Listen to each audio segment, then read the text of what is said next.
Today we are talking about the R-rated sci-fi film Upgrade. Upgrade is written and directed by Merrill, and it is set in the near future where humans are even more dependent upon technology. The film centers the character of Gray Trace, played by Logan Marshall Green. Gray suffers a terrible tragedy that severs his spine and renders him a quadriplegic. He is eventually approached by the billionaire tech designer R Keene, played by Harrison Kilbertson. Aaron, who has a slight relationship to Gray, offers to implant a new piece of untested technology into his spine to allow him to walk again. The technology is called STEM. The device successfully gives him the ability to move his arms and legs again, but as the film progresses, we learn that it is a self-thinking piece of technology.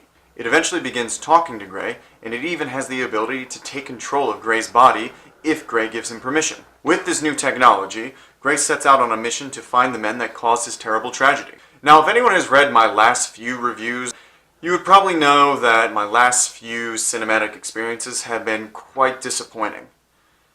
Having said that, I'm very happy to say that I thoroughly enjoyed Upgrade. I thought it was a really well made and very entertaining sci-fi action thriller. For me, it actually ended up being the RoboCop that I actually wanted, rather than the one that we actually got. Logan Marshall Green, I will have to admit, I've never really been much of a fan of his.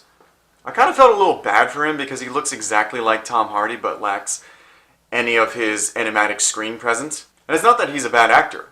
I actually think he's quite good. He's just not very memorable because he always plays those good-looking, blue-collar, wonder-bred white protagonists that doesn't really have any interesting personality traits, so you don't really remember that he's in the film. So I tend to forget that he was actually in the movie the second I leave. But I have to say, he's quite good in this. He does do his usual shtick at the very beginning, but once the implant is put into his body, he's quite good. He actually proves himself to be quite a talented physical actor. What happens in the film is after the implant goes into his neck, though his mind is telling the implant how he wants to move, the implant is the one that's effectively making his limbs move, so he ends up moving very angular and very robotic, and he carries that trait very effectively and very naturally, and I thought it was very well done.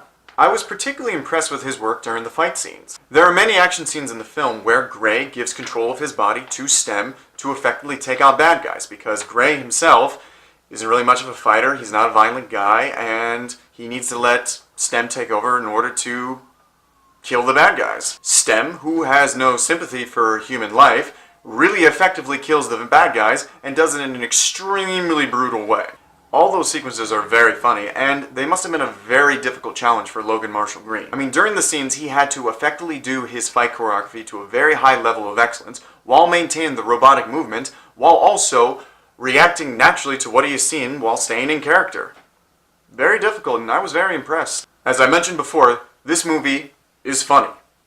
It is really funny. It's actually a lot funnier than I actually really expected it to be. And the film also really utilizes its R rating to its full potential. The action scenes are super violent and really well done. I mean, the entire audience that was surrounding me while I was watching this film were just making these guttural sounds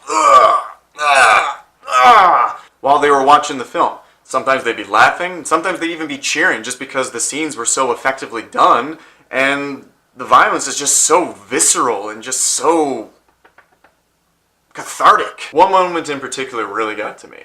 It happens earlier in the film. It's actually the first moment in the film where we get some real violence. Up until this point, we've only really had like a car crash and a pretty accurate depiction of a surgery, but nothing that you would call too violent, especially to the point that it would dictate an R rating. And then in 1 second, the film just completely affirms its R rating really well. It happens very quickly, catches you off guard, and it's very overwhelming. It was so overwhelming to the point that I literally just started laughing in my seat because I had no other way to react to what I had just seen because it had caught me off guard so much. This does remind me of the way that I reacted to the car scene from Pulp Fiction as well.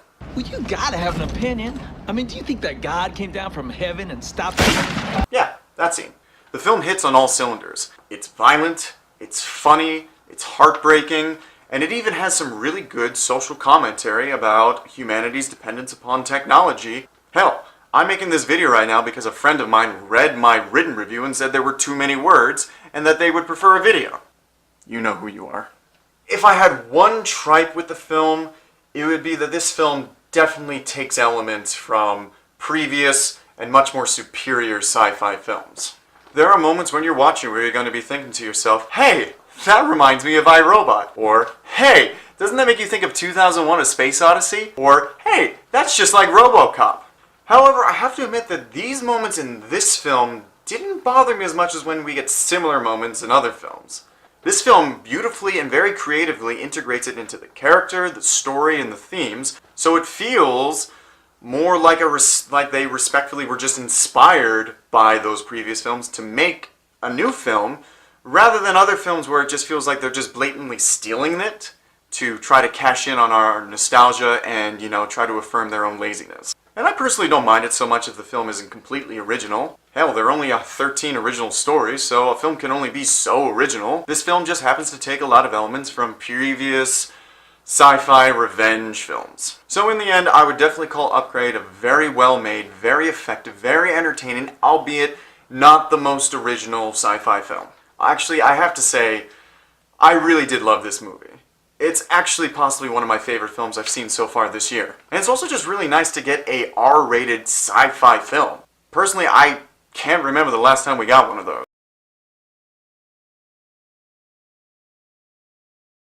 All things considered, I'm gonna give Upgrade a 8.5 out of 10.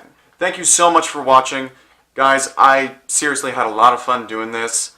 I love movies, I love talking about movies, and I've been thinking about doing something like this for a long time. I'm happy to finally do one, and I hope to continue making these in the future. And I really hope you guys all enjoyed.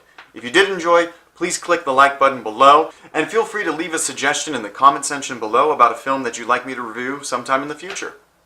Until then, see you guys next time.